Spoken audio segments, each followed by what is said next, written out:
Perusahaan yang melakukan digital transformasi biasanya menjalankan sejumlah langkah-langkah.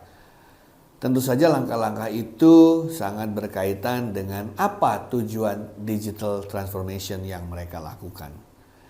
Tahapan awal biasanya adalah perencanaan, di mana pada tahap ini pimpinan perusahaan beserta seluruh pengambilan keputusan melakukan analisis dan menyampaikan alasan mengapa mereka harus melakukan transformasi digital. Langkah ini melibatkan proses mengidentifikasikan area yang dapat dioptimalkan dengan teknologi digital atau mendefinisikan pain points atau permasalahan yang mereka hadapi sehari-hari atau mencari peluang yang ada di depan mata dan ingin mereka manfaatkan. Jadi tahap pertama adalah perencanaan yang dilakukan melalui assessment. Setelah itu barulah tahap kedua, yaitu pengembangan strategi.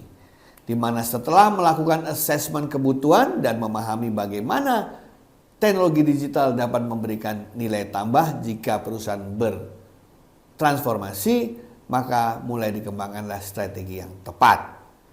Strategi dimaksud harus mencakup mengenai target bisnis, ruang lingkup proyeknya apa saja, sumber daya yang dibutuhkan dalam bertransformasi, dan tentu saja perkiraan evaluasi risiko yang akan dihadapi.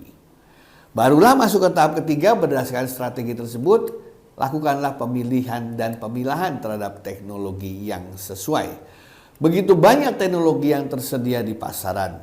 Tugas kita adalah memilih mana teknologi yang paling tepat kita pergunakan dengan mempertimbangkan faktor seperti biaya, kecepatan implementasi, integrasi, dan kemampuan menangani volume data yang besar misalnya.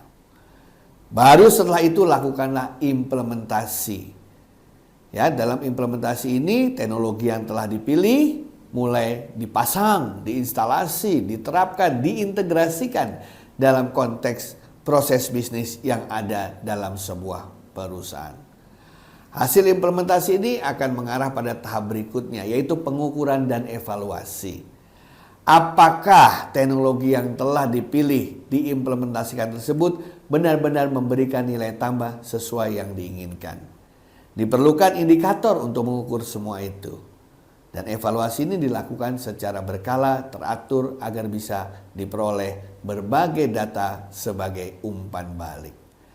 Barulah kemudian dilakukan pemeliharaan dan pengembangan ke depan.